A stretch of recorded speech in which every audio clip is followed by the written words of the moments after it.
So with the discontinuation of the original Zetianwu, there really only is one other model in that lineup that you can buy right now.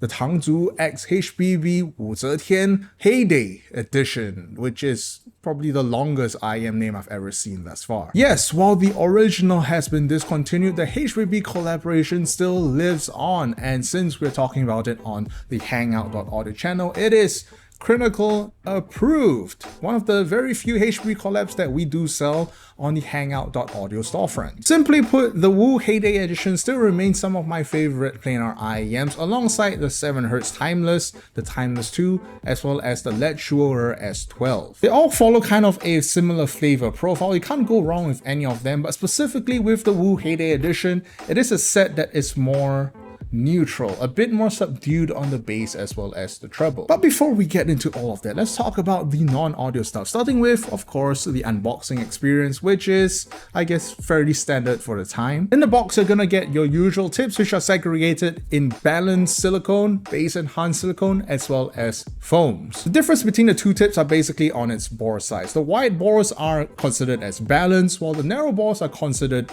bass enhanced. You also get a very nice semi-hard zip case. Nothing much to talk about here, but a good accessory to have. Now let's talk about the build, and this is one of the biggest upgrades coming from the original Zetianwu. The original Zetianwu came with a 3D printed shell with a metal faceplate. Still very sturdy, I quite like the build quality, but the Heyday edition takes it one step further and comes with a full 5-axis CNC'd aluminum shell. This means that when you compare the two, the Heyday edition just feels that much more premium. I quite like it, to the point where I feel like the original Zetianwu actually deserved to be discontinued. The cables are nice, fairly premium, not quite the biggest fan of the colors, but does come in an interchangeable connection, 2.5, 3.5, as well as 4.4. So overall, in terms of the non-audio stuff, it is a very premium set. Everything is as it should be, and for a price of $180 I'd say for these alone, it is worth the price. Now let's talk about the sound, and the differences between the original is subtle but makes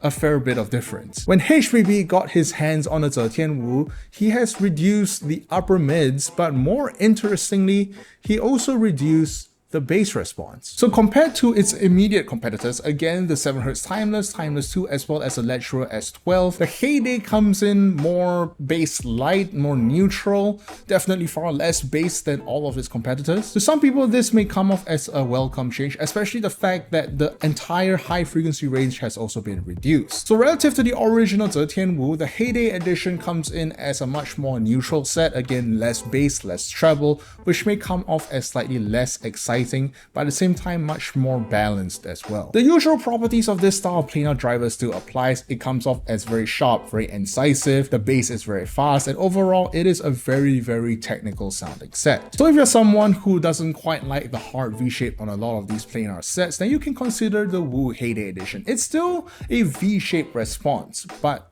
not as much of a V-shaped response as with the other sets. So now let's go over the shoulds and the shouldn'ts, why you should consider buying a Wu Heyday edition and why you should not. You should if you're looking for a planar IEM with a very premium build. I'll be fully honest and admit that in terms of planar IEMs, it's not uncommon. After all, even the LED Shurer S12 as well as the 7Hz Timeless 2 comes in full CNC'd aluminum bodies, but it is still a point to be recognized. The Wu Heyday edition still feels very sturdy, very premium, and sometimes even feels more expensive than it actually is. Second, consider the Heyday edition if you're looking for a more subdued profile compared to the other planar sets. It's going to be less shouty as well as less bassy, which to some people, that's something that they do desire. They don't like that hard V-shape that a lot of other planars seem to be commonly tuned like. And of course, a lot of the other things that you come to expect today but were a rarity in its time. For example, the interchangeable connectors in its cable. And of course, don't consider the Wu Heyday edition if you're someone who, first of all, obviously doesn't like the planar sound. Planars can sound very sharp, very edgy at times. The Wu Heyday edition does manage to rein this a little bit back to the point where it almost sounds like a dynamic,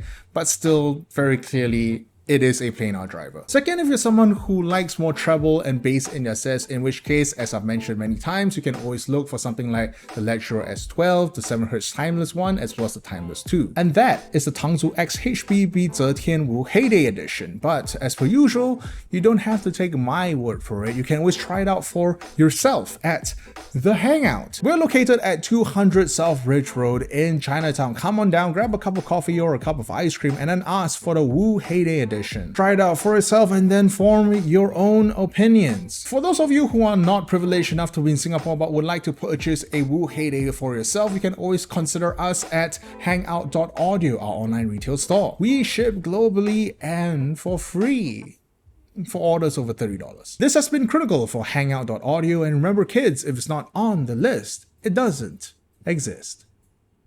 See you next week.